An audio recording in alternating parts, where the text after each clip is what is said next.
Bab 1411. Mari kita lihat siapa yang ingin menghakimiku.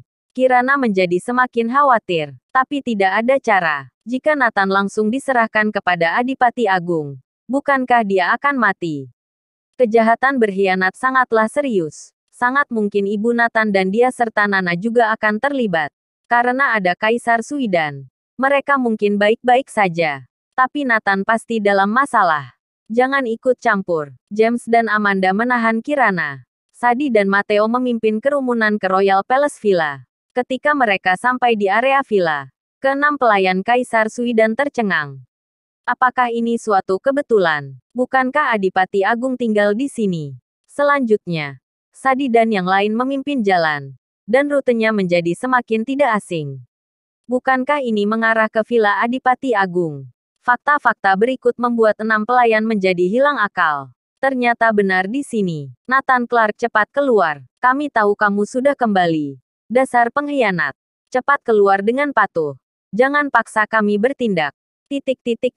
Sadie dan yang lain berteriak ke villa. Kali ini, keenam pelayan itu benar-benar hampir menangis.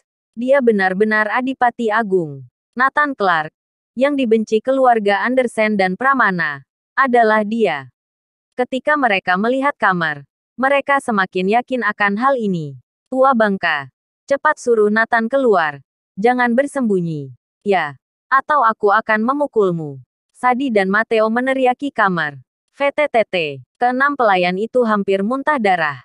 Apakah orang-orang ini sudah gila? Beraninya berteriak pada orang ini. Mereka tidak tahu. Bahkan Kaisar Suidan juga tidak akan berani melakukannya. Apa mau mati? Mereka sangat ketakutan sehingga mereka hampir berlutut di tanah. Terutama ketika kamar melihat mereka. Kulit kepala mereka mati rasa. Seolah-olah mereka akan segera mati.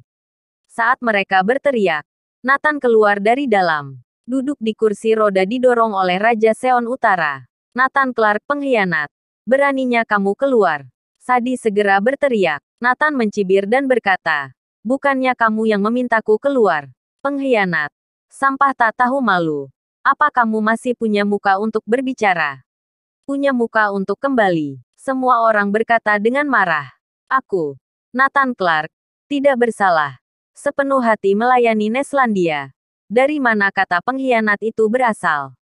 Nathan Clark selalu jujur dan terbuka. Hehe. Sekarang di Neslandia. Di seluruh dunia. Siapa yang tidak tahu kamu adalah seorang pengkhianat? Terus terang saja. Kami datang untuk menangkapmu. Kamu jangan mencoba melarikan diri. Orang yang datang bersama kami adalah 6 pelayan Kaisar Suidan. Apa kamu bisa melarikan diri? Sadie dan yang lain memperkenalkan mereka. Tapi apa 6 pelayan itu berani? Jika mereka mengetahui hal ini lebih awal, mereka tidak akan berani datang walau dibunuh. Keenam pelayan hendak berlutut tapi mereka melihat tatapan Nathan. Keenam orang itu sontak menghentikan gerakan mereka. Nathan Clark, aku sarankan kamu berhenti melawan. Dengan patuh ikut kami pulang untuk diadili. Jika tidak, kamu akan menderita. Matteo tertawa kencang. Oke, kalau begitu aku akan ikut denganmu. Mari kita lihat siapa yang ingin menghakimiku. Nathan tertawa. Ayo, bawa dia pulang. Setelah itu, semua orang mendorong Nathan ke dalam mobil dan langsung menuju ke rumah leluhur keluarga Andersen. Baik Raja Seon Utara maupun kamar tidak mengikuti. Sepanjang jalan, keenam pelayan itu berkeringat dingin. Ada noda keringat basah di bawah kakinya. Tuan-tuan, kenapa kalian? Apa begitu terasa panas? Sadie bertanya penasaran. Tidak apa-apa. Beberapa orang menjawab dengan asal. Segera, mereka tiba di rumah leluhur keluarga Andersen. Sadie dan yang lain sudah tidak sabar menunggu. Bab 1412. Dia adalah Nathan Clark. Semua orang sangat ingin melihat Kaisar Suidan menghukum Nathan. Secepat mungkin mengirimkan Nathan ke hadapan Adipati Agung untuk dieksekusi. Cepat jalan. Orang cacat memang menjadi beban. Sadie dan yang lain mendorong kursi roda. Semuanya melampiaskan emosi negatif mereka. Ini, beberapa pelayan Kaisar Suidan ketakutan. Mereka benar-benar hampir pingsan. Dia adalah Adipati Agung. Apa kalian sudah gila? Beberapa orang tidak bisa lagi membayangkan apa yang akan terjadi selanjutnya. Ketika mereka sampai di halaman, banyak orang dari keluarga Andersen dan Pramana menunggu di luar. Dasar pengkhianat. Beraninya kamu kembali. Lihat bagaimana nanti aku memukulimu sampai mati. Memiliki sampah masyarakat sepertimu benar-benar membuatku kesal. Ketika keluarga Andersen dan Pramana melihat Nathan, mereka semua tampak seperti orang gila. Mengecam dan mengumpat Nathan, bahkan memukulinya. Mulan menamparnya, dan Philip memukulnya dengan tongkat. Apa yang sedang kalian lakukan? Keenam pelayan tidak tahan lagi dan buru-buru menghentikan mereka. Tuan-tuan, kami kehilangan kontrol. Alasan utamanya adalah kami tidak tahan ketika kami melihat pengkhianat ini. Itu benar. Aku tidak sabar untuk membunuhnya. Membunuhnya untuk rakyat. Mengembalikan keadilan untuk Neslandia. Semua orang menatap Nathan dengan sangat marah. Ayah, ayah. Pada saat ini Nana berlari mendekat. Nana merindukanmu. Ayah. Nana naik ke pelukan Nathan. Nathan memeluk Nana dengan erat dan berkata sambil tersenyum. Nana bersabarlah. Sebentar lagi ayah akan membawamu dan ibumu pulang. Mimpi. Nathan Clark. Kamu sudah seperti ini.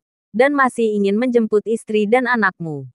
Hari ini, Tuan Ton akan mengirimmu kepada Adipati Agung.